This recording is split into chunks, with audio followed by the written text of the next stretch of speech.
Salam qarindoshlar, qana ahvolinglar? Amanglar yaxshi turdinglarmi? Bugun biz Yuhanna bayon qilgan xush xabar 17-qatimliq darsimizni davomli ko'rib o'taylik dedik. Bugun Yuhanna bayon qilgan xush xabar 5-bob 31-oyatdan 47-oyatga qadar mazmunni ko'rib chiqaylik. Oldi bilan biz mazmunni ko'rishdan burun tekstni bir qatim o'qib chiqaylik. Agar o'zim uchun o'zim guvohlik bersam, guvohliqim bekor bo'ladi. Lekin men uchun guvohlik beradigan boshqa biri bor. Uning men qildigan guvohligining rostligini bilaman. Yahyo payg'ambarga odam avatgan emasmidinglar? U haqiqatga guvohlik bergan. Amaliyotda menga bir insonning guvohligi kerak emas. Sizlarni Yahyo payg'ambarning guvohligiga ishonib qutqizilsin deb bularni aytayapman. Yahyo payg'ambar nur chechib turgan bir chiroq o'xshaydi. Sizlar uning yorug'ligidan vaqtliq bo'lsa-mu bahramon bo'lishni xohladinglar. Lekin Yahyo payg'ambarning men uchun bergan guvohligidanmi cho'ng bir guvohlik bor. U bo'lsa-mu mening yaratgan mo'jizalarim. Ya'ni otam mening o'rindashim uchun menga topshirgan ishlardir. Bular atamning meni avatganligiga guvohlik beradi. Meni avatgan atam o'zimi men uchun guvohchidir. Sizlar hech qachon uning ovozini anglamadinglar, qiyofatini ko'rmadinglar. Uning so'zlari sizlarning qalbinglardan o'rin olmadi. Chunki meni uning avatganiga ishonmadinglar. Muqaddas yozmalarni tadqiq qilasizlar, chunki uningdan mangulik hayotga ega bo'lishning yo'lini topalaymiz deb qaraysizlar. Acaba bu yozmalar meni Xudo avatadigan qutqizuvchi deb tanishtirgan emasmi? Shundaq turuqliq sizlar yana mening yenimga kelib hayotlikqa erishishni xohlamaysizlar. Men insonlarning maqtishini izlamayman, lekin men sizlarni bilaman. Qalbinglarda Xudoga bo'lgan muhabbatinglar yo'q. Men otamning nomi bilan kelsam, sizlar meni qabul qilmaysizlar. Halbuki boshqalar o'z nomi bilan kelsa, uni qabul qilasizlar. Sizlar bir-biringlarning maqtishini qabul qilasizlar-yu, yagona Xudoning maqtishiga ega bo'lishga tirishmaysizlar. Bu holda menga qanday e'tiqod qila olaysizlar? Biroq meni ustimizdan atamga shikoyat qiladi deb o'ylamanglar. Ustinglardan shikoyat qiladigan men emas, balki sizlar umid bog'lagan Musa payg'ambardir. Agar sizlar rostdan Musa payg'ambarga ishongan bo'lsanglar, menga ishongan bo'lardinglar. Chunki muqaddas yozmalarda Musa payg'ambar men to'g'riliq yozgan, lekin uning muqaddas yozmalarda yozgan so'zlariga ishonmasanglar, mening so'zlarimga qandoqmi ishonansizlar? Xo'sh qarindoshlar, bugungi darsimizni boshlashdan burun biz oldin qatimliq darsimizni qisqachalik biz eslab o'tsak, oldin qatimliq darsimizda biz Hazrat Aysoning shu Yahudiy oqsoqollarining shikoyatlariga, shularning javoblari, shularning so'zlariga qarata bergan javob, ya'ni izohlagan so'zlarni biz ko'rib o'tgan edik. Ya'ni Yahudiy oqsoqollari Hazrat Aysoning damlish kun qilgan ishlari bo'lsin, uning yetkazgan haqiqatlari bo'lsin, ularni qabul qilmaganligi uchun Tavrat qonunimizga xilof bo'lgan, damlish kun qoidamizga xilof bo'lgan ishlarni qildi deb shikoyat qilgan emasmi? Shuning bilan Hazrat Ayso o'zining qilgan barliq ishlarining Tavrat qonuniga qandaqki xilof bo'lgan bu ishlar emas, balki Xudo almisoqdan beri, ya'ni Odam ota Havvodan boshlab insonlar orasida qandaq ishlar qilayotgan bo'lsa, Hazrat Aysoning bu toki shu ishlarni amalga oshirish uchun kelib shu ishlarni qilayotganligini, shuningga oid degan so'zlari ham shunaqla Hazrat Aysoning bo'lsa haqiqatan Xudo tarafidan, ya'ni Xudoning yendan kelganligi, Xudo avatgan shu Masih ekanligini, shu haqiqat ekanligini bu yerda deb turib, Hazrat Aysoga ham berilgan bir qism huquqlar, ya'ni so'roq qilish bo'lsin, mangulik hayotlikka erishtirish bo'lsin, ham shunaqla uning inson tinida yer yuzida kelib insonlarning orasida kishilarni hayron qoldiradi, qanday ishlarni amalga oshirish uchun kelganligi haqida shunday mazmunlarni biz qisqacha ko'rib o'tgan edik. Bugungi mazmun bo'lsa, ana shuning davomi, ya'ni Hazrat Ayso bo'lsa dal Xudo avatmoqchi bo'lgan shu Masih, ya'ni Xudo shu evatadigan shu kishi orqali amalga oshirmoqchi bo'lgan shu ishlarni o'rindashga kelgan shu qutqizuvchi ekanligini degan emasmi? Hamda bugungi mazmunda bo'lsa, Hazrat Aysoning dal shu kishi Xudo avatmoqchi bo'lgan va shunaqla muqaddas yozmalarda oldin Xudo payg'ambarlar bo'lsin, shu o'zining xizmatkorlari orqali bo'lsin, shu so'zlagan, bishorat qilgan, алдын ала езілған шу кіші, яғни Құда әвәтмәкчі болған шу құтқызғычысының haqiqatan Hazrat Ayso ekanligiga guvohlik bergan. Ya'ni haqiqatan Hazrat Aysoning dal shu Xudo avatgini ham Hazrat Aysoning qilayotgan ishlarining hammasining Xudoning irodasi ichidagi, Xudo uning topshirgan ishlar ekanligini isbotlab bergan, guvohlik bergan. Shu yozmalar bo'lsin, shu payg'ambarlar bo'lsin, shu haqida qisqacha degan so'zlar bor. Biz mushuni asos qilib turib, texnik konkret holatdagi shu mazmunlarni biz bir qatim ko'rib chiqaylik. Yani 31. ayette Hazrat Ayso deydi emasmi? Özüm üçün özüm guvohlik bersem, guvohligim bekor bo'ladi deb. Yani oldingi mazmunda, yani oldingi soatlik darsimizda degan o'xshash Hazrat Ayso izohlagan emasmi? O'zining huquqi bo'lsin, o'zining qilayotgan ishlarining haqiqatan Tavrat qonunini ijro qilgan, shuni amalga oshirgan, shu bishoratdan amalga oshirgan, Xudo tarafidan avatilgan shu qutqizuvchi ekanligini izohlab bergan so'zlar bo'lsa, shu Hazrat Aysoning izohlagan so'zlariga sözlerinin haqiqat ekanligi, rost ekanligiga guvohlik bergan kishilar, ya'ni o'zining so'zlarini o'zilam guvohlik bermasin, balki bu so'zlarning haqiqat ekanligi, rost ekanligiga guvohlik bergan boshqa birsilarning borligini deb turib bugungi mazmun boshlandi. Va 32. oyatda men uchun guvohlik bergan boshqa biri bor dedi. Bu yerda boshqa biri degan gap mendan boshqa bir kishi bor, ya'ni bir odam bor deganlik emas, boshqa biri deganlik bu yerda asli tildan ko'ryapmiz. Boshqasi, ya'ni men o'zim emas, mening so'zlarimning rostligiga guvohlik bergan boshqalarmi bor. Bu yerda boshqalar, ya'ni mendan boshqasimi bor. Da bu yerda faqat bir odam yoki bir ishni emas, balki birdan ortiq, ikkidan ortiq boshqa guvohchilarning ham borligini ko'rsatadigan so'z. Chunki bizning kitobimizda boshqa biri degan bo'lg'achqa sizlar faqat boshqa birisi, ya'ni bir odam bor ekan deb tushunamanglar deb buni eskartib qo'ydim. Ya'ni 32. oyatda men uchun guvohlik bergan boshqa biri bor. Onun man qilgan guvohligining rostligini bilaman. Ya'ni u guvohliklar, ya'ni mening qilgan ishlarim, men uchun bergan guvohlik bergan shularning guvohliklari haqiqatan rost, ya'ni haqiqat ekanligini bilaman. Ya'ni haqiqat to'g'ri degan gap bu yerda. 33. oyatda Yahyo payg'ambarga odam avatgan emasmidinglar? U haqiqatga guvohlik bergan deb. Yani bu yerdeki mezmun, yani Yahudi ağsakalları olsun, ularning Yahyo payg'ambarga odam avatgan mazmunni biz birinchi bobda ko'rib o'tgan edik. Ya'ni birinchi bob 19 va 20 oyatlarda Yerusalimdagi Yahudi ağsakallari Xudoning avatadigan qutqizuvchisining Yahyo payg'ambar yoki emasligini bilish uchun ruhaniylar bilan markaziy ibodatxonada ishlaydigan laviylarni Yahyo payg'ambarning oldiga avatgan emasmi? Avatib Yahyo payg'ambardan so'raydi emasmi? Qutqizuvchi masihsanmisan degan vaqtda Yahyo payg'ambar men qutqizuvchi emasman.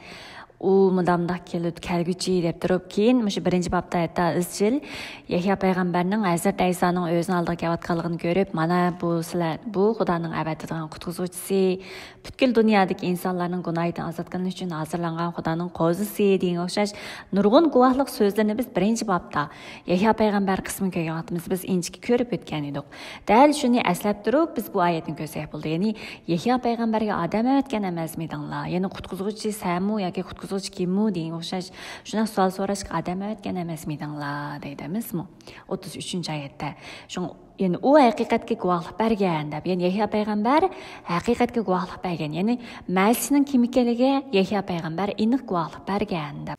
Ya'ni Masih haqida, Masihning nima ishlarni, qanday ishlarni qilganligi haqida, uning nimalarni amalga oshirganligi haqida degandek mushundaq so'zlarga, ya'ni Hazrat Aysoning qilayotgan ishlarining dal shu Xudo qilgan, ya'ni Xudo avatgan Xudoning irodasini amalga oshirish uchun kelguchi ekanligi haqida allburun Yahyo payg'ambarning bu guvohlikni berganligini shuni davatadi. Ve 34. oyatda Hazrat Aysoning bu Yahyo payg'ambarning o'zi haqidagi guvohligini bu yerda ularga o'ttirib qo'yishidagi maqsadni bu yerda tushuntirib beradi. Ya'ni Yahyo payg'ambarning men haqimda bergan shu guvohligini bu yerda sizlarga deyishimdagi sabab amaliyotda menga bir insonning guvohligi kerak emas. Guvohlik kerak emas degan bu yerda mayli u inson Hazrat Aysoni haqiqatan Xudoning avatgini, qutqizuvchisi deb xohlasin. Hazrat Ayso haqida qanday guvohlik bergan bo'lsin. Hazrat Ayso o'zining bo'lsa haqiqat ekanligi. Mayli boshqalar nima deyishidan qat'iy nazar, Hazrat Ayso bo'lsa o'zgarmas bir haqiqat bo'lgan shu Xudoning burundan payg'ambarlar orqali oldin bishorat qilgan shu Xudo avatmoqchi bo'lgan qutqizuvchi ekanligini. Ya'ni boshqalar nima desin, Hazrat Aysoning bu yer yuziga kelib amalga oshirmoqchi bo'lgan ishi bo'lsin, Hazrat Aysoning qilgan ishlarining xarakteri bo'lsin, o'zgarib qolmaydi. Chunki Xudoning avatgini darhaqiqat bu Hazrat Ayso, ya'ni qutqizuvchisi bo'lib kelguchi Hazrat Ayso bo'lg'achqa, boshqalar buni Hazrat Ayso haqida nima desin, amaliyat va haqiqat.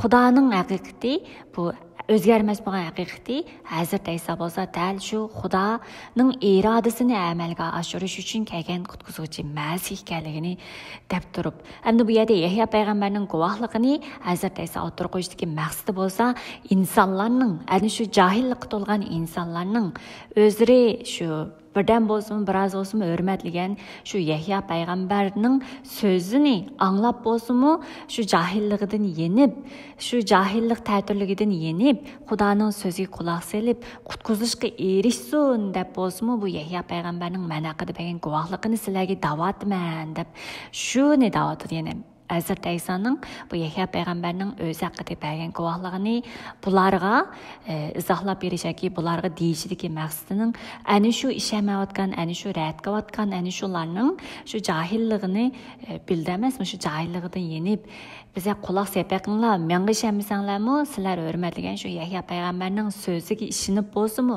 shuning so'zini anglab bo'lsinmi, qutqizuvchi haqida bize o'ylab baqinglar, ya'ni qutqizuvchi haqida o'ylab uni qabul qilib bir hayotlikka erishbaqinglar deb shu maqsadda bu yerda Yahyo payg'ambarni bu yerda o'ttirg'i, ya'ni guvohlik uchun bu yerda Yahyo payg'ambarni tilga olganligini bu yerda aytadi. Ya'ni 35-oyatda Yahyo payg'ambar haqida aytamizmi? Yahyo payg'ambar nur chechib turgan bir chiroqqa o'xshaydi. Sizlar uning yorug'ligidan vaqtlik bo'lsinmi, bahramand bo'lishni xohladinglar deb. Deymizmi, biz Yahyo payg'ambarni dedik, izchillab keldik. Ya'ni Yahyo payg'ambar Iordan daryosining sharqiy qit'adan butkul Yahudiya o'lkasidan bo'lsin, ya'ni Yahudilar o'ltiraqlashgan, Yahudilar nag chechilgan bo'lsinmi, shu yerlarga qadar Yahyo payg'ambarning nomi tarqalgan ve şu kadar köp kişiler Yahyo payg'ambarni tunugan. Yahyo payg'ambarni e'tirof qilib aldığı günahlarga tövbe qilish uchun aldığı kelgan emas, musuq cho'milish uchun Yahyo payg'ambarni oldilariga kelgan. Shunday ko'p kishilar Yahyo payg'ambarni hurmatlagan va e'tirof qilgan, haqiqatan Xudoning payg'ambari deb e'tirof qilgan. Shunga deydi Hazrat Ayso, Yahyo payg'ambar nur chechib turgan bir chiroqqa o'xshagan. Ya'ni shu vaqtda qisqa muddat bo'lsin, biz bilamiz, ya'ni chiroq qisqa muddatlik shunaqku, mayli sham bo'lsin, mayli chiroq bo'lsin, qarong'udan shu qisqa muddatlik yoritish uchun va to'liq yoritamiz-mi, oz to'liq bo'lsin, ham yorug'likni bizga ato qilgan shuna chiroq. Shunga Yahyo payg'ambar vaqtida sizlar qisqa vaqt bo'lsin-mi, shu chiroqning yorug'idan baharlangan deb turib Yahyo payg'ambarning kishilarga bergan guvohligi, ya'ni kishilarni tövbe qilishga chaqirgan, Xudoga qaytishni, qalblarini tayyor qilishni shu vaqtda chaqirgan emasmi? Dal shu Yahyo payg'ambarning shu turtkisida, ya'ni Yahyo payg'ambarning chaqiriqi xizmat jarayonida ular vaqtincha bo'lsinmi, Xudo haqida, Xudoning haqiqati haqida ozroq bo'lsinmi, qalblari ozuq qilib ozroq bo'lsinmi, qalblari shu Yahyo payg'ambarning so'zlaridan, guvohliklaridan, ta'limlaridan ya'ni ozroq bo'lsinmi, shu baharlanganligini shuna da'vat etadi. Biz mush birinchi bob qaraydigan bo'lsak, Yahyo payg'ambarni haqida bunday deydi, ya'ni Yahyo payg'ambar bo'lsa haqiqiy nur emas, faqat haqiqiy nurga guvohlik berish kelgan deb shuna deydi. Ham shundaqla 9, ya'ni bu birinchi bob Yuhanna bayon qilgan Xo'shxabar 1-bob 7 va 8-oyat qaraydigan bo'lsak, mushu so'zlar bor. Ya'ni u insonlarning o'zi orqali haqiqiy nurga ishonish uchun uning guvohlik berish kelgan. Yahyo payg'ambar o'zi haqiqiy nur emas, u faqat haqiqiy nurga guvohlik berguchidir deb. Va dunyoga kelgan bu haqiqiy nur butkul insonni yoritadigan nurdir deb turib, Hazrat Aysoni bo'lsa nur, ya'ni kalam bo'lsa insonlarga nur elib keldi deb Hazrat Aysoni haqiqiy nur sifatida butkul insonni yoritadigan. Biz dedik chiroq faqat ma'lum bir bo'shliq, ma'lum bir o'rinning ichidalam shu chiroqning atrofidan yorita oladigan shunday kichikdan nur edi, ojiz nur edi, lekin biz bu nur bo'lsa butkul jahonni, butkul dunyodagi insonlarni, ya'ni bu deganimiz shu Yahudilarni ham emas, balki butkul dunyodagi, butkul qabila, millat, shu butkul insonlarni yoritadigan nurning Hazrat Ayso ekanligi haqida shu birinchi marta biz ko'rib o'tgan emasmi? Shunga o'xshash bu yerda 35-oyatda, ya'ni Hazrat Aysomi Yahyo payg'ambar nur chechib turgan bir chiroqqa o'xshaydi. Sizlar uning yorug'ligidan vaqtli bo'lsin, bahramon bo'lishni xohladinglar deb.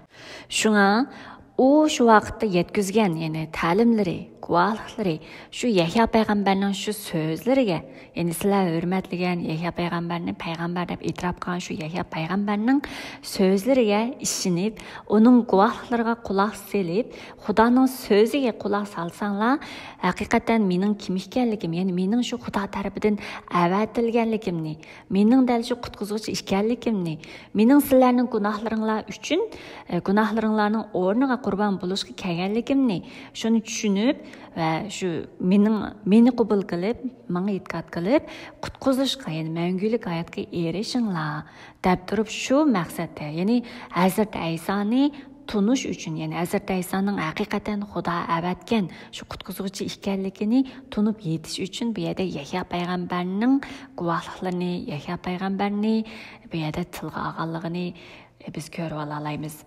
Hamda 36-oyat, ya'ni biz dedik bayam Hazrat Aysoga bergan guvohliklar dedik emasmi? Shunga birinchisi dal shu Yahyo payg'ambarning guvohligini bu yerda Hazrat Aysoning o'tirg'i olganligini, ya'ni o'tirg'i chiqarganligini biz ko'ra olamiz. Unda bo'lsa, ikkinchi Hazrat Ayso haqida guvohlik beruvchining kim ekanligiga biz qarab baqsak, 36-oyatda lekin Yahyo payg'ambarning men uchun bergan guvohligidanmi cho'ng bir guvohlik bor.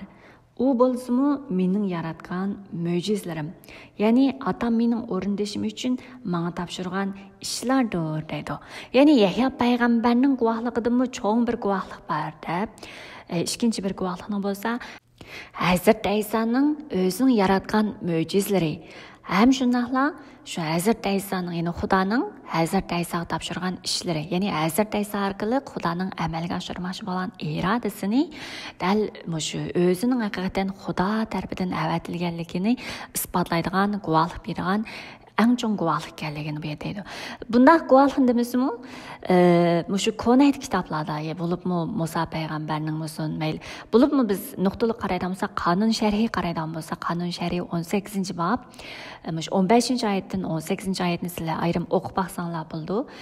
Shuni o'qisanglar qonun sharhida o'sha Xudo avatmoqchi bo'lgan, ya'ni Musa payg'ambarga o'xshash birsini, ya'ni bir payg'ambarni Xudoning avatadigan Isroillarga evatib berganligini va u orqali amalga oshirmoqchi bo'lgan ishlarining nima ekanligiga oid haqida tafsili yozilgan shunday mazmunlar bor. Ham bu yerda mening nomim bilan, ya'ni Musa payg'ambarga o'xshash bir payg'ambarni avatadiganligini, uning bo'lsa Xudoning nomi bilan, ya'ni Xudoning nomida so'z qilib, Xudoning so'zlarini, ya'ni Xudo o'zining so'zini uning og'ziga selib qo'yib, ya'ni Xudoning so'zini so'zlaydiganda, ya'ni Xudoning barliq so'zlarini kishilarga yetkazadiganligini, ya'ni Xudoning nomida so'z qiladiganligi haqida oldin ola bishorat berganda, shunga Konahti davrida haqiqatan payg'ambarlar, haqiqiy payg'ambarlar va soxta payg'ambarlar bor. Mayli bu hozirgi davrimiz bo'lsin, mayli burungi davrlarda bo'lsin, izchil bo'lgan ishlar. Shunga Xudo deydi, agar birisi mening nomim bilan kelib so'z qilsa, uning haqiqiy payg'ambar yoki soxta payg'ambar ekanligini qandoq bilamiz, ya'ni qandoq farqlantira olamiz desa, ya'ni u orqali mening degan so'zlarim amalga oshmamdi. Ya'ni bir payg'ambar mening nomim bilan so'z qilsa-mu, lekin uning so'zlari amalga oshmasa, uning so'zi mendan kelgan emas.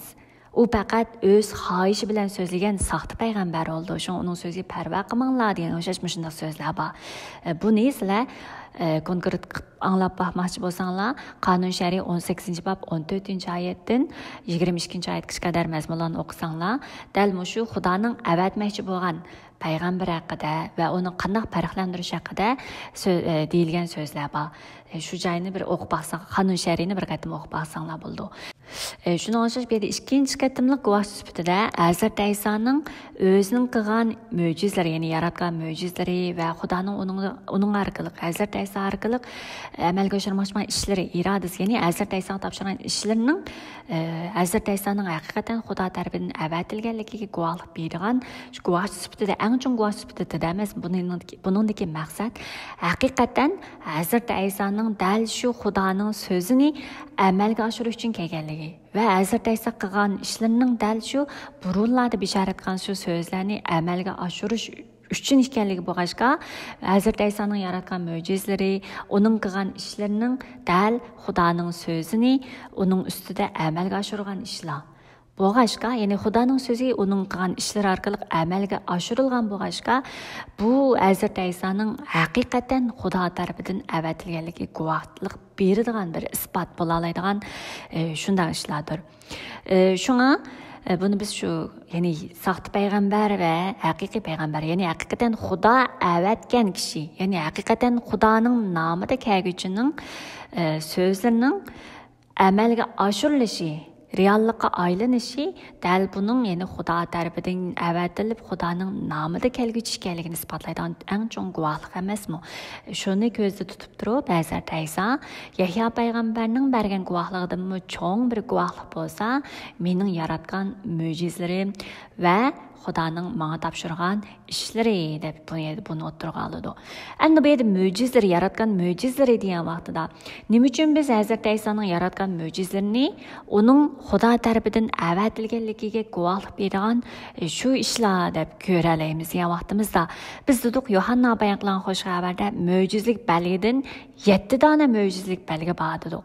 Bu mo'jiza deganimiz insonlar orasidagi masalan kasal davolash va yoki so'zlamaydigan so'zlaydigan qilish va yoki jinlarni qo'g'lash degan o'xshash nurg'un mo'jizaningmi nurg'un nimiz bor. Masalan koinot xarakterlik. Masalan Hazrat İsa'nın koinot xarakterlik qilgan mo'jizalari bor. Masalan sularning ustida mingishi, bo'ronlarni tinchitishi deganga o'xshash. Bu koinot ya'ni tabiat xarakterlik bir mo'jizalar. Va yoki insonlar orasida masalan insonlarning nima deymiz og'riq saloqlarni saqaytishi degan o'xshash shular. Va bu bizning qonuniyatdan olqib o'tgan mo'jizalar bo'lsa, o'liklarni tirildirish, masalan Lazarni tirildirish. Mushu Yohanna bayon qilgan xush xabarlar kitobimizda bor.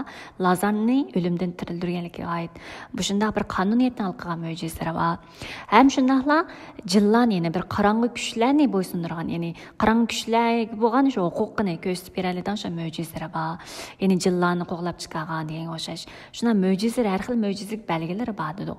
Nima uchun buni mo'jizalik belgilarini bu yerda tilga olamiz degan vaqtimizda Hazrat İsa haqida, ya'ni Xudoning avatmoqchi bo'lgan qutqizuvchisi yer yuziga kelgan vaqtida uning qilgan ishlari haqida konkret yana shunday bir olamni yaratgan, Xudoning olamni yaratgandagi qilgan shunday bir olam shumul qilgan ishlariga o'xshash shunday ishlarni qiladigan bir ekanligi haqida, ya'ni Hazrat İsa'ning xudolik xarakteri, xudolik tabiati, mohiyati haqida, shunday bir xudoligi bilan qiladigan ishlari haqida berilgan oldin ola berilgan bishoratlar bor. Masalan, biz Yeshaya payg'ambar qismini biz tafsil ko'rgan vaqtimizda Hazrat İsa, ya'ni Xudo avatmoqchi bo'lgan shu kishi yer yuziga kelgan vaqtida insonlar orasida qanday ishlarni qildi va u orqali Xudoning avatmoqchi bo'lgan shu kishisi orqali Xudoning qanday bir haqiqatni, qanday bir mo'jizalarni, ya'ni qanday bir mo'jiza xarakterli qutqizish, insonlarni qutqizishini amalga oshirganligi haqida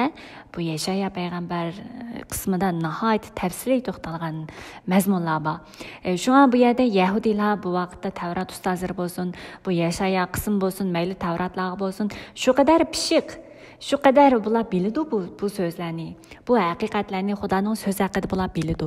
Shunga bularni degan vaqtida buni mo'jizalik belgilarini degan vaqtida bu kishi dal shu bishoratlarda o'tirib qo'yilgan, shu Xudoning avatmoqchi bo'lgan shu Masih ekan deb bu Hazrat İsa'ning shu qilgan ishlari orqali hatto shu burungi yozmalarni, muqaddas yozmalardagi va burungi shu bishoratlarni bilgan odam, shuning haqiqatan shuning tiyiga yetgan odam Hazrat İsa'ning shu qilgan ishlaridan dal shu Xudo avatmoqchi bo'lgan dal shu bishoratlarda oldin ola deyilgan shu avatmoqchi Xudoning avatgini dal Hazrat İsa ekan deb e'tirof qila oladi degan gap.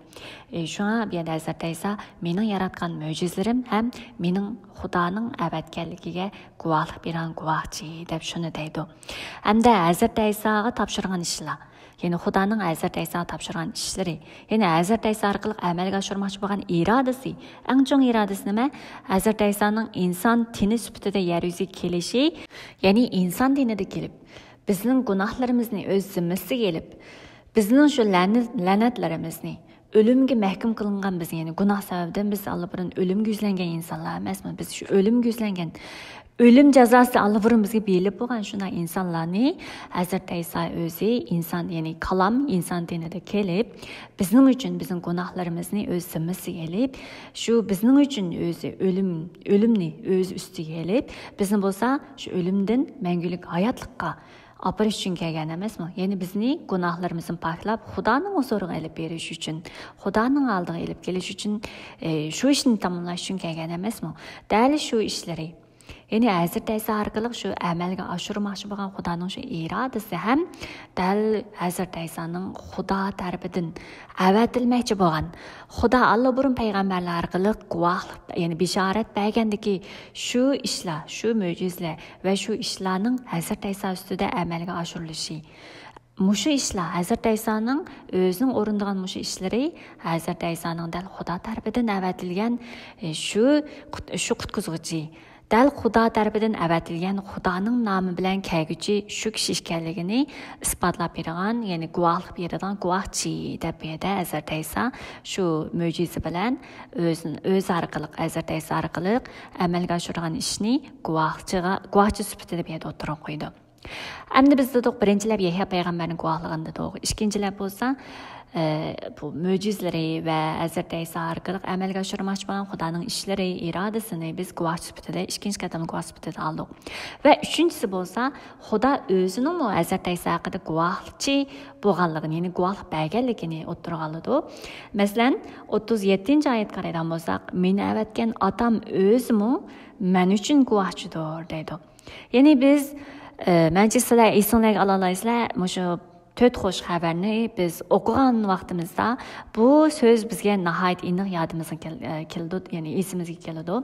Məsələn, Hazrat Ayso Yahyo payg'ambarning oldiga kelib, cho'mildirilishni qabul qilgan vaqtida muqaddas ruh kaptar oltida osmondan tushib, uning ustiga qo'nganda arishdan Xudoning ovozi anglandi.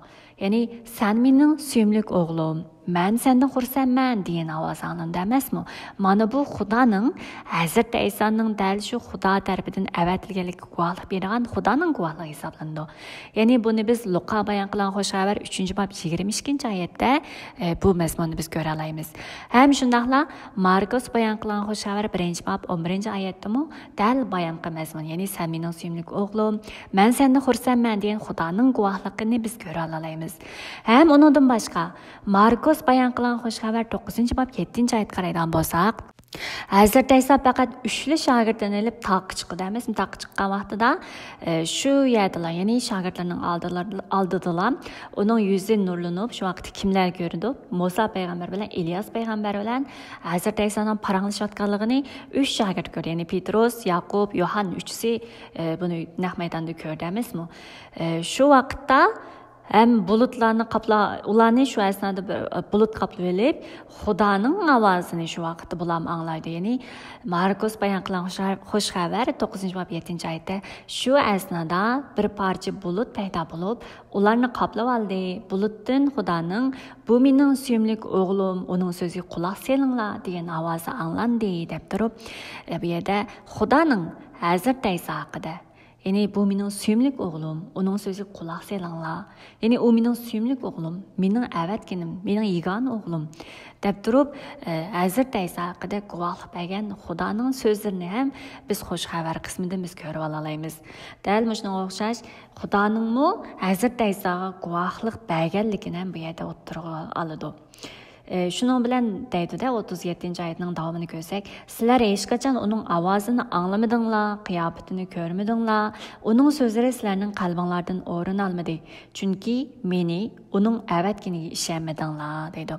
Ya'ni demakchi, bu Yahudi ақсақаллары болсын, bu Tavrat ustozlari bo'lsin, Hazrat Ayso ishemidi, uni rad qildi emasmi? Oldingi qitimliq darsimiz, ya'ni oldingi bo'lakdilam Hazrat Ayso uni izohladi. O'zining haqida, o'zining nima uchun qanaqishlanganligi haqida izohladi. Hozir bugungi mazmunimiz bo'lsa, bularga guvohlik berguchilar, ya'ni o'zining haqiqatan shu qutqizuvchi, o'zining haqiqatan shu Xudo tarafidan avatilmoqchi bo'lgan shu kishi ekanligini guvohlik beradigan shu kishilarni ham o'tirga oldi emasmi? Lekin deydi-da, mushundaq guvohliklar allburun berilgan, muqaddas yozmalardan bishorat berilgan, mening qilayotgan ishlarimni sizlar ko'zlasanglarmi, ko'rsanglarmi, mening haqiqatan shu muqaddas yozmalarda bishorat berilgan shu kishi ekanligimni bilib olayotdinglar. Lekin deydi bu yerda, sizlarning hozir meni rad qilishinglarning sababi, sizlarning meni qabul qilmasliginglar, menga ishonmasliginglarning sababi bo'lsa, sizlar hech qachon Xudoning ovozini anglamadinglar, qiyofatini ko'rmadinglar, uning so'zlari qalbinglardan o'rin olmaganligi uchun meni tuniy olmayapsizlar. Menga shunday guvohchilar guvohlik bersimi, meni tuniy olmayapsizlar deb yerda Hazrat Ayso shunday so'zni qilayotganligini biz ko'ra olamiz. Ya'ni uning ovozini anglamadinglar degani biz davatımızda Xudo menga guvohlik berdi degan vaqtida bu yerda biz Xudoning ovozining, ya'ni sen mening suyimli o'g'lim, men sendan xursandman degan so'zini va shundaylar shogirdlarga ham bu mening suyimli o'g'lim, uning so'ziga quloq solinglar degandan biz angladik. Ya'ni Xudoning ovozining anglanganligini dedi emasmi? Ham Xudoning ovozi, Xudoning so'zlari nima? Dal muqaddas yozmalar. Mayli burun payg'ambarlar orqali bo'lsin, Xudoning so'zlarini payg'ambarlar orqali kishilarga yetkazgan emasmi? Ular hammasi Xudoning ovozi, Xudoning so'zlari hisoblandi. Shunga o'xshash shu so'zlarni sizlar anglamadinglar degani, dal shu mayli burun bo'lsin, mayli hozir bo'lsin, payg'ambarlar orqali Xudoning degan so'zlarini sizlar anglamadinglar. Ya'ni Xudoning so'zlariga, Xudoning amr farmonlariga, Xudoning sizlarga yetkazgan shu so'zlariga sizlar quloq solmadinglar, tushunishga tirishmadinglar, nima deyotganligini sizlar tushunishga, uningga e'tibor qilishga sizlar diqqat qilmadinglar, tushunmadinglar deydi. Aksicha sizlar Xudoning so'ziga diqqat qilmasdan, Xudoning so'zining nima ekanligini tushunmasdan, Xudoning haqiqiy irodasining nima ekanligini tushunay demasdan, balki Xudoning shu so'zlari sizlarning qalbinglardan o'rin olmagan. Ya'ni Xudoning so'zini bilishga tirishmaganlar, ya'ni Xudoning so'ziga diqqat qilmaganliginglar uchun, Xudoning so'ziga e'tibor qilmaganliginglar uchun, Xudoning so'zini anglamadinglar, uning qiyofatini ko'rmadinglar deb. Shunga mening ham bu Xudo tarafidan avatilgan ekanligimni qabul qilmadinglar deb turib, bularning Hazrat Aysoni rad qilishiga sababining bo'lsa, Xudoning so'zining ularning qalbida o'rin olmaganligi. Ya'ni Xudoning so'zini bilmaslikdan, bilmaganligi uchun, Xudoning so'zining nima ekanligini bilmaganligi uchun Hazrat Aysoni, ya'ni Xudo avatgan shu qutqizuvchini toniy olmagan, bilmagan, qabul qilmaganligini. Dal shu Xudoning avatgan qutqizuvchisini qabul qilmaslikka sabab Xudoning so'zi ularning qalbida bo'lmasligi. Garchi ular Xudoning so'zini o'qisimi, Xudoning so'zini tadqiq qilsimi, Xudoning so'zini kunda yodlab olsimi, lekin Xudoning so'zining, Xudoning maqsadining, Xudoning irodasining, haqiqiy Xudoning amalga oshirmoqchi bo'lgan ishlarining nima ekanligini, Xudoning maqsadi, Xudoning qalbi, Xudo nima deyotdi, Xudo nima o'ylayotdi, Xudoning plani nima, Xudoning o'y fikrlari nima? Biz Yeshaya payg'ambar qismini qaraydigan Xudoning plani, Xudoning o'y fikrlari haqida nihoyat ko'p yozmalar bor. Shuning uchun Xudoning so'zi nima, Xudoning amalga oshirmoqchi bo'lganlari nima, Xudoning plani nima deganlarga e'tibor qilmasa, Xudoning so'ziga e'tibor qilmasa, Xudoning demoqchi bo'lganlariga, Xudoning so'zlarining ma'nosini, mohiyatini tushunmagan vaqtida tashqi jihatdan, qiyofati jihatdan ular garchi nihoyat bir taqvodordek ko'rinsimi, Hazrat Ayso ularni nihoyat radiya qildi. Sizlar uzun kiyimlaringlarni kiyib, qo'ng'iroqlarni jaranglatib yuraysizlar. Uyga kirganda to'rda o'tirishni xohlaysizlar, hammasini sizlarni hurmatlashini xohlaysizlar. Lekin Xudoning so'zining nima ekanligini bilishga tirishmaysizlar deb turib Hazrat Ayso degan emasmi? Shuning o'xshash tashqi jihatdan garchi nihoyat taqvodor, Xudoning so'zini nihoyat tutadiganlardek, nihoyat oliyjanob taqvodor kishilardek bir duo qilsa ijobat qilindigandek ularning duolari ijobat qilindigandek shunday nopozlik ko'rinib olgan bilan tashqi jihatdan lekin ularning qalbini bilib turg'ichi ularning qalbida nima borligini bilib turg'ichi asarda esa ularga nima deb baho berdi Xudoning so'zi sizlarning qalbinglardan o'rin olmagan deb turib, u kishilarning bo'lsa faqat shakl jihatdan, tashqi qiyofati jihatdan shunday kishi, quruq kishilar ekanligini, amaliyotda ular bo'lsa Xudoni tonimaydigan, Xudoning so'zini tushunmaydigan shunday kishilar ekanligini da'vatqanligini biz bir tarafdan tushuna olamiz.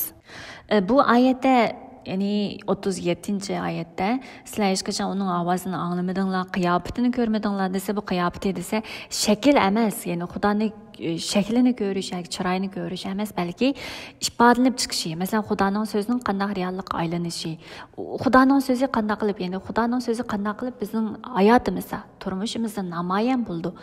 İşler üstüde qandaq namoyon bo'ldi. Xudo bizning turmushimizga ishlar oldin ustida qanday qilib o'zini namoyon qildi. O'zining obrazi bo'lsin, o'zining qilgan ishlari bo'lsin, qudrati bo'lsin, shularni namoyon qilganligini, bizga qanday namoyon qilganligini ko'rsatadigan so'z shu ko'rmadinglar degan gap shu. Ya'ni Xudoning bizning hayotimizda amalga oshirayotgan ishlarini biz Xudoning so'zini anglagan vaqtimizda, biz uning itoat qilgan vaqtimizda bizning hayotimizda ham o'zgarishlar bo'ldi emasmi?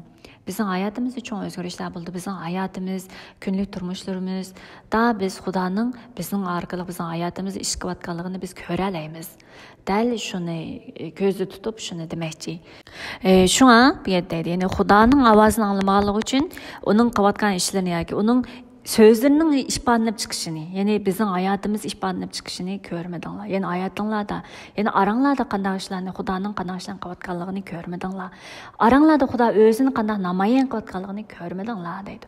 Şuna bizim hem turmushimiz olsun, bugungi etkatçılarımız hem Xudoning sözünü haqiqiy mohiyati bilan tushunishga tirishmasak, Xudoning sözünü biz itoat qilib, Xudoning so'ziga itoat qilib, uning yetaklishiga itoat qilib, bizning orqali amalga oshirmoqchi bo'lgan irodasining nima ekanligiga diqqat qilib, quloq solib, izlanib, shuningga itoat qilishga, Xudoning yetaklishi bilan shuningga yo'l itoat qilib minishga biz tirishmagan vaqtimizda, itoat qilishga biz ko'ngil qo'ymagan vaqtimizda, Xudoning so'zini tushunishga biz tirishmagan vaqtimizda bu xuddi gaz, qacha, qarg'uga o'xshash Xudoning so'zining bizning hayotimizda qandaq ishlarni qilayotganligini, Xudoning bizning hayotimizda qandaq ishlarni namoyon qilayotganligini, bizning atrofimizdagi kishilar orqali bizga nima ishlarni qilayotganligini biz anqiramaymiz, ko'ramaymiz, Xudoning so'zini anglamaymiz.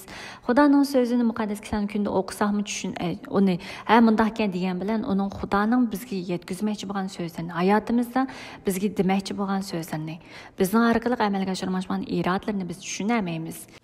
Ve bundaq ahvoldagi bizmi ham yani Xudoning so'zini tushunmagan, Xudoning so'zini, Xudoning qilayotgan ishlarini biz anqiramagan bizlarning holatimiz bo'lsa, hozirda esa bu yerga o'xshash Xudoning so'zi qalbidan o'rin olmagan, Xudoning qilayotgan ishlarini, Xudoning avatginiga ishonmaganlar qatorida o'rin oluvchilardan ekanligimizni ham biz shu oyat orqali biz ham anqira olamiz.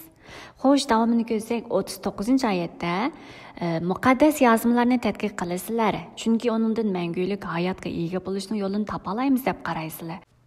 Acaba bu yozmalar meni Xudo avatadigan qutqizuvchi deb tunishtirgan emasmi deb ustidagi so'zning, ya'ni 38 oyatning davomini bu yerda cho'nqur bizga tushuntirib beradi. Ya'ni bular kimlar? Masalan, Yahudiy ustozlar bo'lsin va yoki Tavrat ustozlari bo'lsin, Tavrat qonunini aytib chiqib bildiganlar bo'lsin. Bular kimlar? Dal shu Tavratni o'rgatuvchilar. Kishilarning oldida Xudoning qonunlarini, Xudoning so'zlarini, amr farmonlarini kishilarga o'rgatuvchilar. Bular dal muqaddas yozmalarni pishib bildi emasmi? Shuni deydi. Muqaddas yozmalarni tadqiq qilasizlar. Chunki uningdan mangulik hayotga ega bo'lishning yo'lini topa olamiz deb qaraysizlar. Chunki muqaddas yozmalar qaysilar? Dal shu Xudoning yozmalari, mayli Musa payg'ambar orqali bo'lsin, mayli payg'ambarlar orqali bo'lsin, Xudoning yetkazgan shu yozmalar, ya'ni so'zlar emasmi? Shu Xudoning so'zlarini pishib bildigan bular, Xudoning so'zlarini kunda yodlab, kunda tadqiq qilgan, shunda Xudoning so'zi shu qadar pishib bo'lgan bular emasmi? Shuni bular Xudoning shu so'zini bilib, uning itoat qilib, Xudoning so'zi bilan, Xudoning yetaklagan yo'lida yashagan vaqtimizda biz mangulik hayotlikka erisha olamiz. Ya'ni Xudoning shu amr farmonlari bilan, Xudoning yetaklagan shu yo'llarda İştahat qilib mangan vaqtimizda Xudo bizni mangulik hayotlikka erishtirdi deb biladi bular. Biladi-yu, lekin mushu yozmalar, ya'ni bular kunda tadqiq qilib, kunda yodlab, kunda o'qib qilayotgan mushu muqaddas yozmalarda Xudo oldin bishorat bergan, Xudo avatmoqchi bo'lgan shu qutqizuvchi Masih, ya'ni Hazrat Isa haqida mushu bishorat mushu yozmalardan olib burun o'tirib qo'yilgan emasmi? Shuni deydi. Mushu yozmalar, sizlar tadqiq qilgan mushu yozmalar, sizlar kunda yodlagan shu yozmalar, sizlar mangulik hayotga erishtirdi deb qaragan mushu yozmalar. Muş yazmalarning hammasi men to'g'risida yozilgan emasmi? Meni o'tirib qo'ygan emasmi? Meni tunishtirgan emas, men kelganligimni degan emasmi? Mening to'g'rimda oldin ola bishorat bo'lgan so'zlar emasmi? deb turib shuni 39-oyatda o'tadi. Ya'ni sizlar kunda o'qiyotgan shu kitob, ya'ni sizlar kunda o'qiyotgan shu payg'ambarlarning yozmalari bo'lsin, Xudoning shu so'zlari bo'lsin, hammasi men to'g'riliq yozilgan bo'lsa-mu, sizlar uni tadqiq qilib turib, uni yodlab turib, meni tunimayapsizlar. Meni bilmayapsizlar, meni qabul qilmadinglar. Shu sizlar tadqiq qilayotgan yozmalar men to'g'risida bishorat berib, mening kelganligimni degan bo'lsa-mu, lekin sizlar meni tunamadinglar, bilamadinglar demoqchi-da. Ya'ni 40-oyatda shundoq turuqliq sizlar yana mening yenim kelib hayotlikqa erishishni xohlamaysizlar deydi. Ya'ni shundoq turuqliq sizlar Xudoning muqaddas yozmalarini izlanib mangulik hayotga erishishni shu qadar xohlab, Xudoning so'zlarini shu qadar itoat qilishga, Xudoning so'zini bilishga, yodlashga shundoq qilganinglar bilan mana men kelgan vaqtimda, ya'ni shu yozmalarda bishorat qilgan Xudo avatmoqchi bo'lgan shu qutqizuvchisi bo'lgan, Xudoning avatkini bo'lgan, Xudoning nomida kelmoqchi bo'lgan shu kishi bo'lgan men kelgan vaqtimda yana sizlar mening yenim kelib, ana shu sizlar erishmoqchi bo'lgan mangulik hayotlikni mening yenim kelib elishni xohlamayapsizlar, erishni xohlamayapsizlar deydi. Sababi nima? Biz dedik sababini bayam. Ya'ni üstüdülam dedi. Çünkü ular gerçi Xudoning so'zini o'qisimi, kunda o'qidi deyli ma'qul. Kunda tadqiq qildi deyli ma'qul. O'tirib Xudoning so'zini tadqiq qilgan bo'lsimi, Xudoning so'zini yodlab olgan bo'lsimi, hatto ular Tavrat qonuni shar yodlab oladi desakmi, lekin ular Xudoning so'zini yodlab olgan, kunda o'qigan bo'lsimi, lekin Xudoning so'zi ularning qalbidan o'rin olmaganligi uchun Xudoning so'zining mohiyatini tushunib yetamigan. Shunga Xudoning so'zining mohiyati nima? Mohiyati dal qutqizuvchi haqida bergan bishoratlar, Xudoning qilmoqchi bo'lgan, amalga oshirmoqchi bo'lgan ishlari, irodalar emasmi? Dal shu Xudoning so'zi ularning qalbidan o'rin olmag'achqa, Xudoning so'zining tubki mazmunini, yiltizini, mohiyatini, markaziy ideyasini, irodasini bular anqirmasdan faqat var yodlab olgan bilan shu Xudoning so'zining tagiga yetamigan, cho'nqur tushunib yetamigan bo'lg'achqa, dal shu haqiqiy mangulik hayotlikka erishtirguchi, Xudo avatgan Xudoning nomida kelgan vaqtida uning oldiga kelamagan, ya'ni uni qabul qilamagan, taniyamagan, anqiramagan, Xudoning irodasining nima ekanligini, Xudoning hozir nima qilayotganligini bilamagan, anqiramagan, tunib yetamagan. Şunu bular kimler? Xudoning so'zini yodlab oluvchilar, o'quvchilar bo'lsa-mu, Xudoning so'zi haqida tadqiq qiluvchilar bo'lsa-mu, lekin Xudoning so'zining mohiyatini bilmagachga, Xudoning so'zi qalbidan o'rin olmagachqa, bular yanala mangulik hayotlikni qabul qilamaganlar, erishamaganlar qatorida bo'ldi. Bu so'z faqat shu davr kishilariga, ya'ni shu davrdagi shu Tavrat ustozlari bo'lsin, mayli Yahudi oqsoqollari qatordagi shu kishilar deyilmasdan, Xudoning bu so'zlari har davr kishilariga, hamma kishilarga naql bo'la oladigan, hammamizning hayotimizga tushadigan shunday so'zlar. Shunga bu so'zlar ham bugungi davrda biz e'tiqodchilarga deyilgan so'zlar. Shunga o'xshash bizmi Xudoning so'zini o'qib qo'ysamlar bo'ldi degan ekanmiz.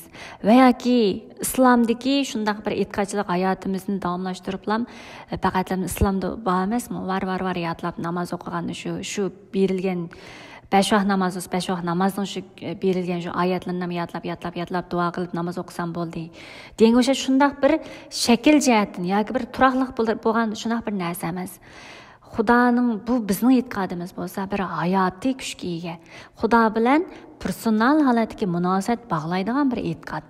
Kunda Xudoning oldiga kelib tizlanib turib, o'zimizning qalbimizdagini Xudoning oldida to'kib turib, Xudoning oldida qalbimizni yanglab turib, Xudoning bizga demoqchi bo'lganlari nima?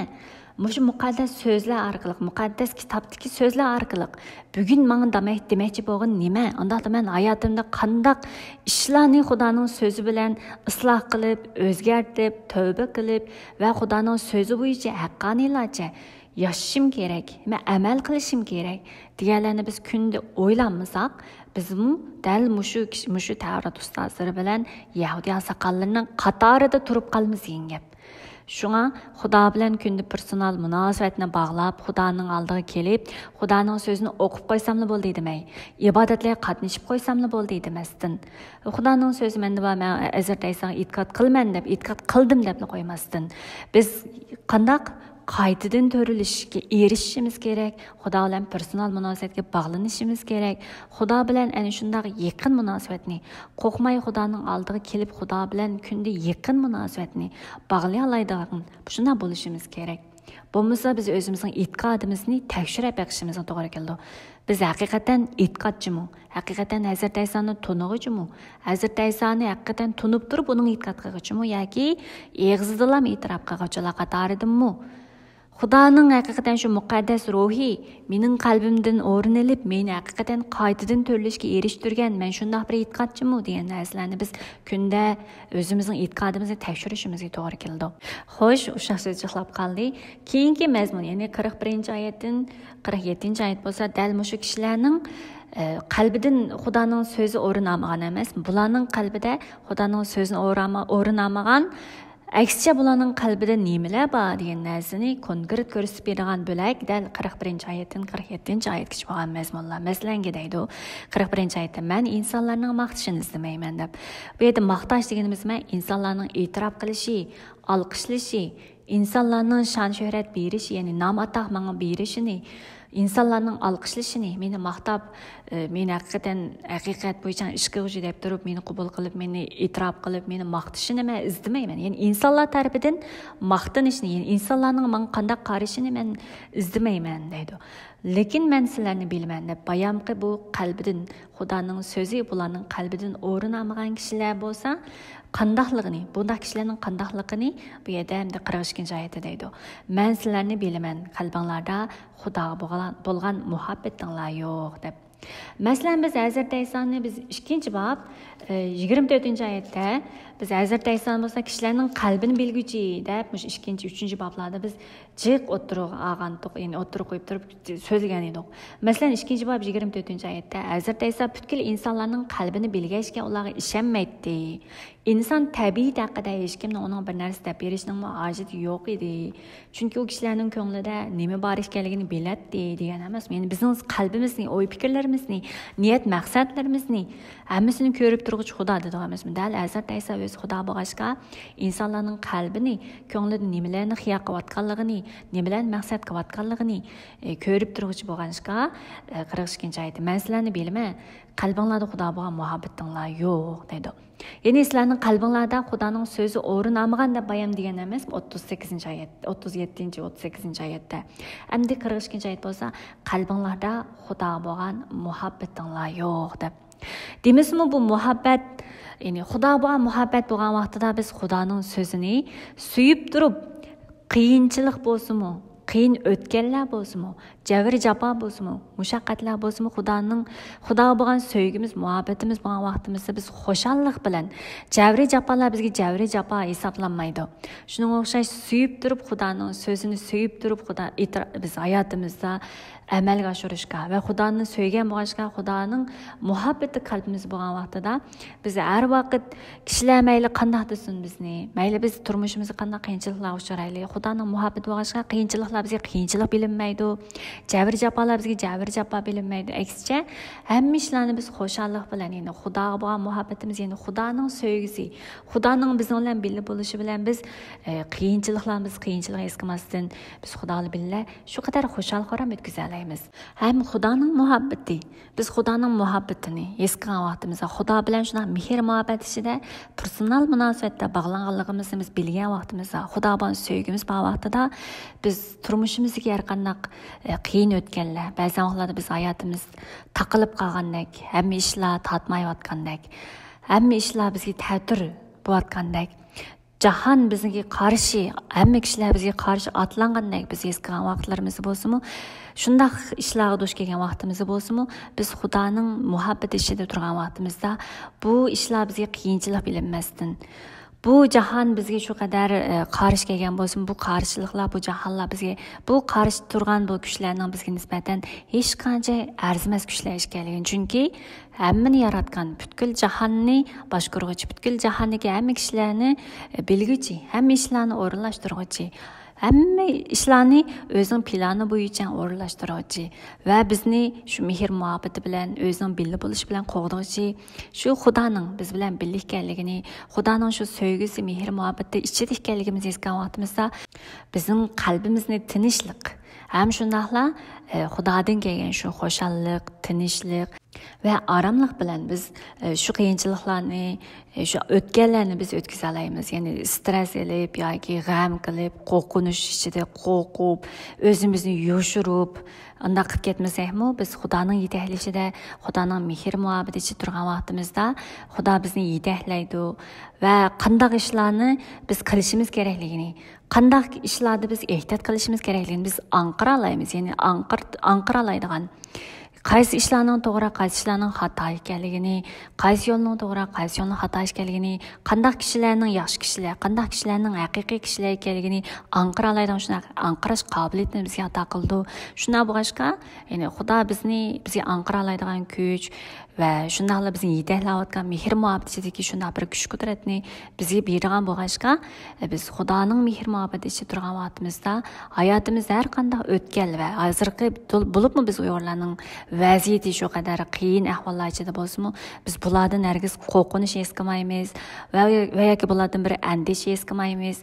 Aksicha, o'sha ishlarning hammasiga Xudoning mehr muhabbati ichida, Xudoning ko'zi bilan ko'rib, bu ishlarning qanday ishlar ekanligini biz anqirab, bu ishlarga biz qanday qarashni, Xudoning ko'zi bilan qarashni biz o'rgana olamiz.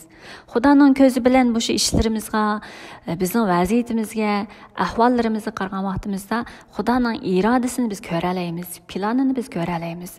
Bu vaqtda bizning hayotimizning ustida, bizning vaziyatlarimizning ustida Xudoning irodasi, planini balg'in biz bilgan vaqtimizda qalbimiz tinchlikka to'ladi.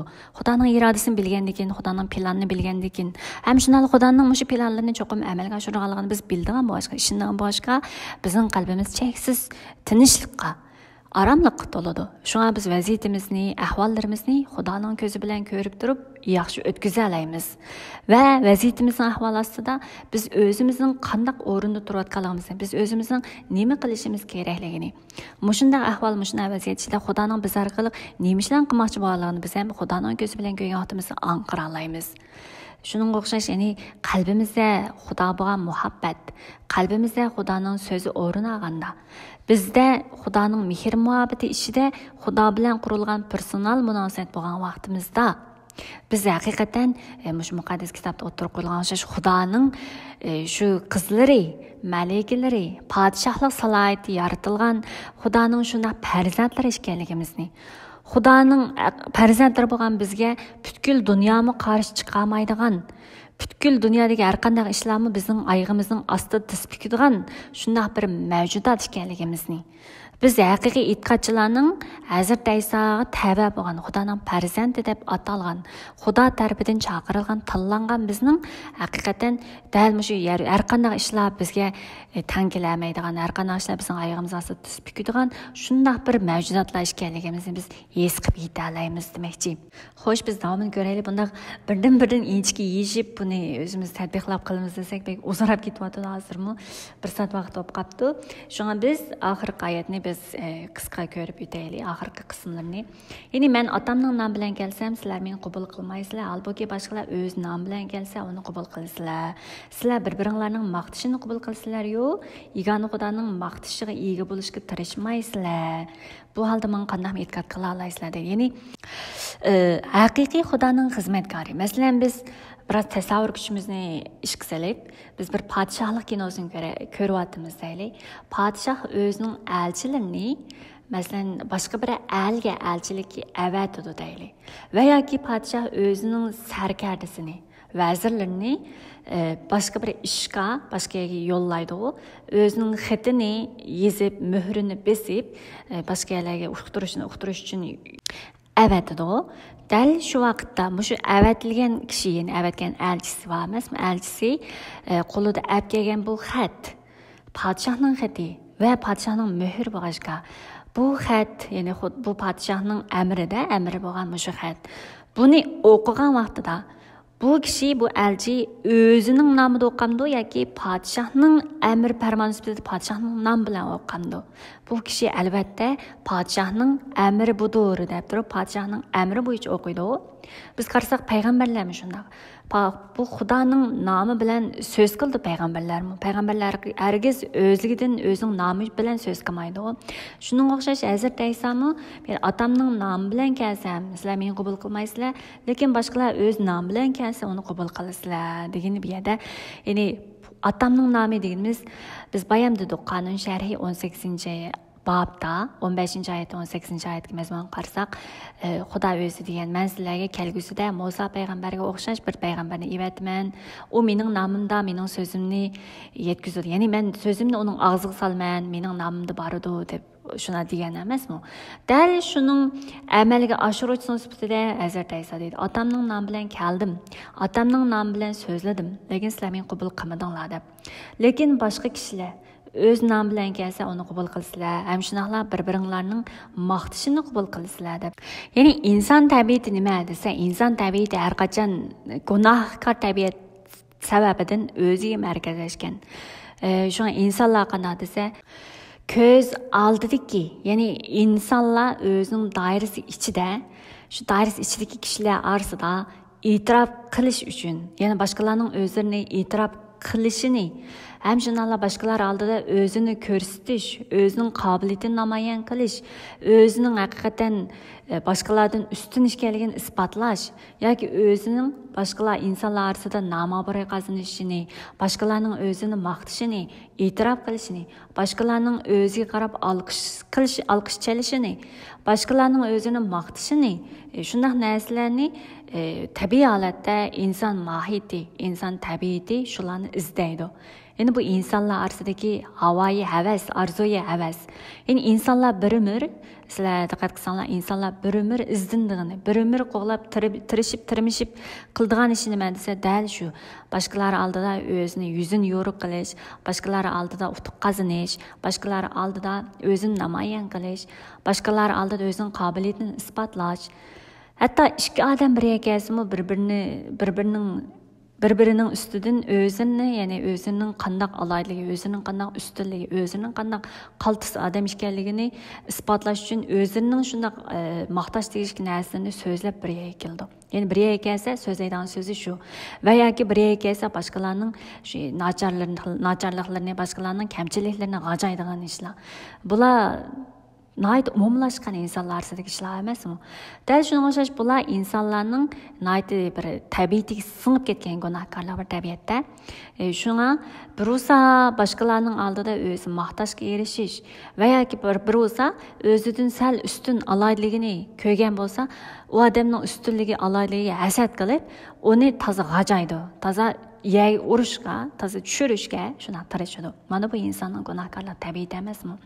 Shunga insonlar bir-birisining oldida, ya'ni insonlar orasida utuq qozonish, insonlar orasida e'tirof qilishga erishish uchun, boshqalarning maqtishiga erishish uchun, boshqalarning oldida nom shuhratini o'tirib qo'yish, ya'ni ko'rsatish uchun, shunga boshqalarning oldida o'zini yaxshi ko'rsatish uchun qilmagan qiliqlari, tirishmagan ishlari qolmaydi.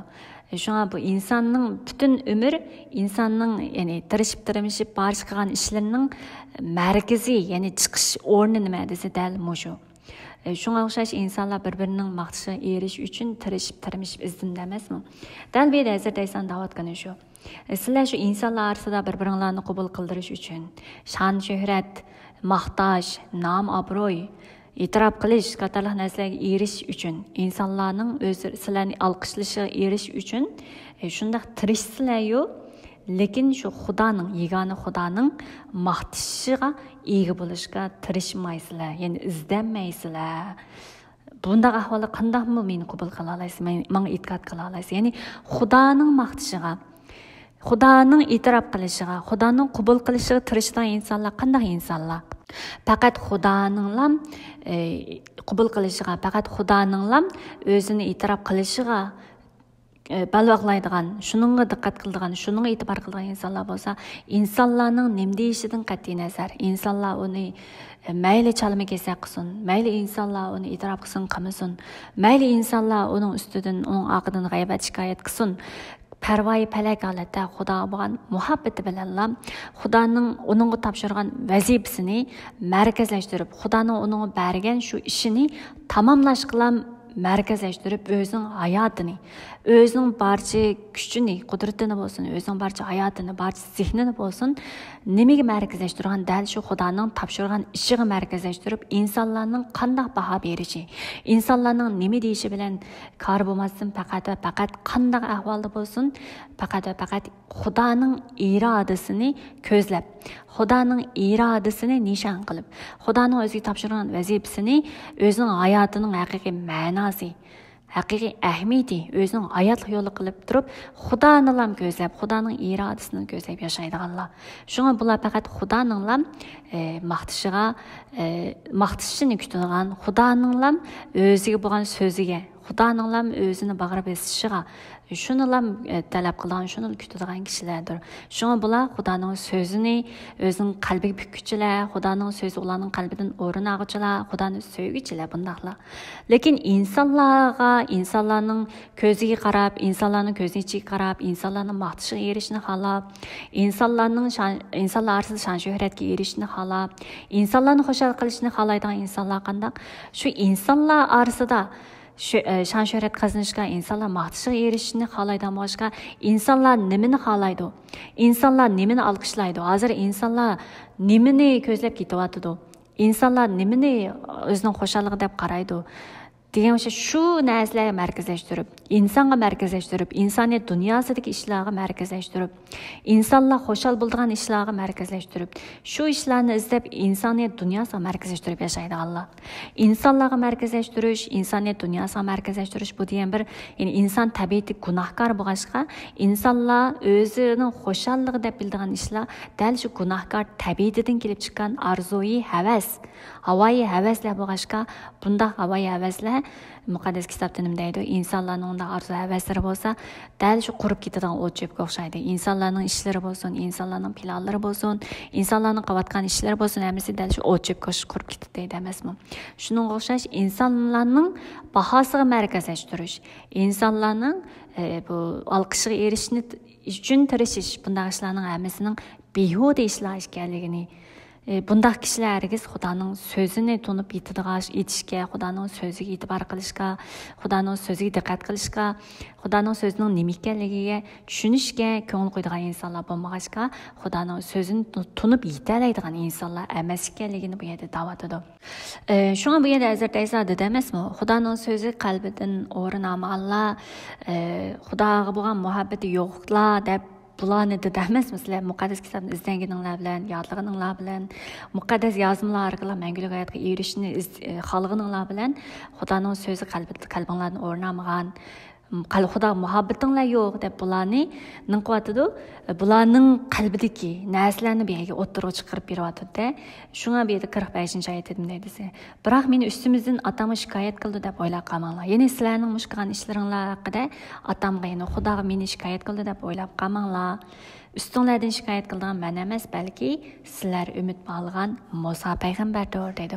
Chunki Hazrat Iso oldingi qism, ya'ni oldingi soat darsimizda biz Hazrat Isoning huquqi to'g'risida biz so'zlagan. Ya'ni Hazrat Iso shikoyat qilg'ichmi, ya'ni arz qilg'ichmi? Ya'ni insonlarning shuna itoatsizligi, gunohlarini arz qilg'ichmi Xudoga? Bizlar oldingi darsimizda, shu oldingi mazmunda Hazrat Isoning huquqi ustida biz ko'rgan vaqtimizda Hazrat Isoning bo'lsa, so'roq qiluvchi, insonlarni so'roq qiluvchi, ya'ni yomonlar bilan yaxshilarni ayiruvchi ekanligini deb turib, bizni tafsiliy ko'rib o'tgan edik.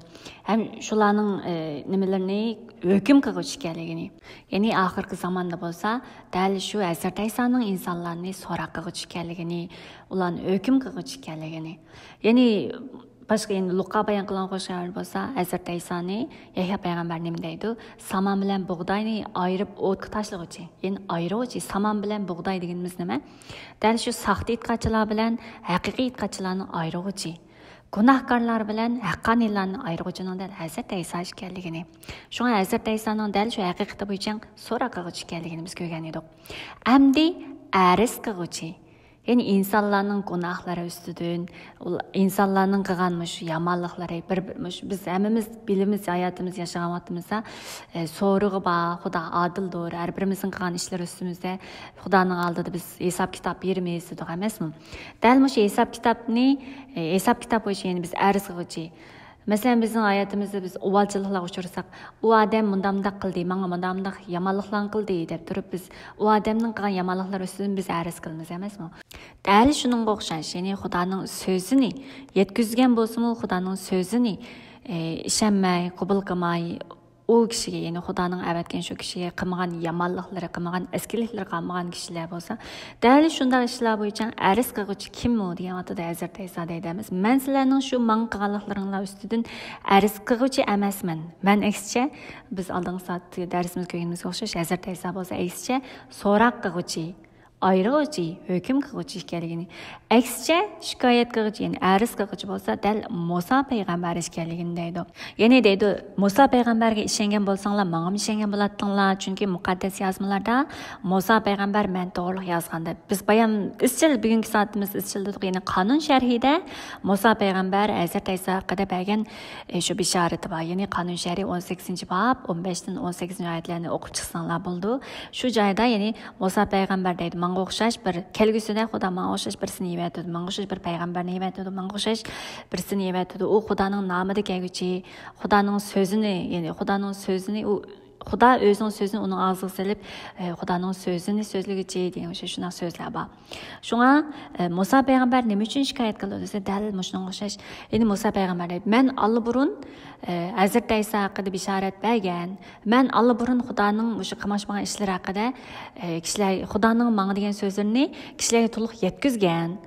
Ama ishonmaguchilar ular yoki e'tirof qilmoqchilar yoki e'tiqod qilmoqchilar ular. Men bundamdan yetkazsam ular bularni anglamadi yoki e'tirof qilmadi, e'tiqod qilmadi deb turib, dal shunday kishilarning ustidan arz qiluvchi, shikoyat qiluvchining dal Musa payg'ambar ekanligini, ya'ni shu Xudoning so'zi bo'yicha, Xudoning so'zini yetkazgan shu Xudoning so'zi bo'yicha arz qilib shikoyat qiluvchining dal Musa payg'ambar ekanligini.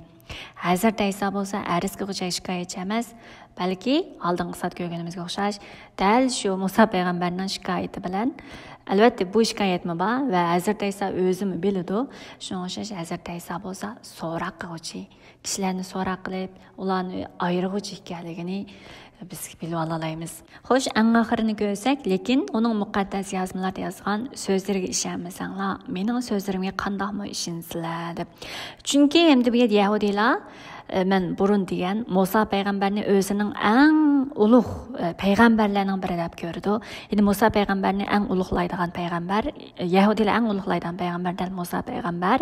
Shunga deydi, ya'ni Musa payg'ambarning so'ziga ishonmasanglar, Musa payg'ambar sizlarga yetkazgan shu so'zlarga ishonmasanglar, o'zinglar ulug'laydigan, o'zinglar eng hurmatlaydigan shu Musa payg'ambarning so'ziga ishonmasanglar, mening so'zimga qandoqmi ishinsizlar? Ya'ni shu Musa payg'ambarning so'zi, shu Musa payg'ambarning so'zi orqali bishoratlarda o'tirib qo'yilgan men, bugungi kunda men kelgan vaqtimda tunamagan tursanglar qandoqmi ishonalaysiz? Ya'ni bilmagan odam qandoqmi ishonalaydi deganga o'xshash. Shunga Musa payg'ambarning shu yozmalarda yozgan so'zlariga ishonmasanglar, mening so'zlarimga qandoqmi ishinsizlar deydi. Ya'ni qisqasi bugungi mazmunda garchi Hazrat Aysoning Xudoning avatkini to'g'risida nurg'un guvohliklar bor bo'lsa-mu, garchi Hazrat Ayso haqida muqaddas yozmalarda ham burundan boshlab berilgan bishoratlar bor bo'lsa-mu, Hazrat Ayso yer yuziga kelganida uni qabul qilmay, uni rad qilganlarning bo'lsa, Hazrat Aysa'nı tanımağanlarning bo'lsa, qisqasi undaqlarning qalbida Xudoning so'zi o'rin olmagan, Xudo bo'lgan muhabbati yo'q kishilar ekanligini ko'rsatib bergan mush mazmunlar. Ya'ni qalbida Xudoning so'zi bo'lmagan, qalbida Xudoga bo'lgan muhabbat bo'lmagan kishilar bo'lsa, garchi Xudoning so'zini o'qidim, Xudoning so'zini yetkizdim yoki Xudoning so'zini tadqiq qildim deganlar bo'lsa-mu, lekin Xudoga bo'lgan muhabbati, Xudoga bo'lgan shunaqa intilishi, Xudoning so'ziga bo'lgan cho'nqur tushunchasi, Xudo bilan bo'lgan personal munosabati bo'lmagan ahvol ostida qandaqli Xudoning so'zini sizga yodlab bersa-mu, Xudoning so'zi haqida qandaqlam so'zlarni qilayotgan bo'lsa-mu, lekin undaq kishilarning bo'lsa, ya'ni qalbida Xudoning so'zini o'rin olmagan, Xudoga bo'lgan muhabbati, Xudo bilan personal munosabat bog'lamagan undaq kishilarning bo'lsa, dal Hazrat Aysa'ni rad qilgan mushu Tavrat ustozi va Yahudi oqsoqollarga o'xshashlam Xudoning so'zini, Xudoning avatkinni tanımaydiganlardan farqi yo'q. Xudoga bo'lgan hurmati yo'q kishilardan farqi yo'q. Xudoni shu rad qilganlar, Hazrat Aysa'ni rad qilganlar, Hazrat Aysa'ni qamchilganlar, Hazrat Aysa'ni dal mix qaqqanlar bilan bir o'rindagi kishilar bilan farqi yo'q kishilardan ekanligini bizga ko'rsatib berayotganligini biz tushuna olamiz. Ma'qul qarindoshlar, bugungi dars bek uzrab ketdi. Shundoq bo'lsa, sabr qilib anglab chiqishinglarni umid qilaman. Hammanglarga Xudodan kelgan aql farosat, cho'nqur tushuncha, Xudoning sizlarga ro'shan qalb ato qilishini, Xudoning so'zini haqiqiy mohiyati bilan sizlarning cho'nqur tushunib, tunib yetishinglarni va shu Xudoning so'zi qalbinglardan o'rin olishini, hayotinglarda Xudoning so'zi bilan yashab turib, Xudoning ulug'lig'ini har bir ishlaringlarda ko'rishinglarni men tilayman. Ma'qul amsa biz keyingi qatimlar darsimizni ko'rishaylik. Hammanglar aman bo'linglar.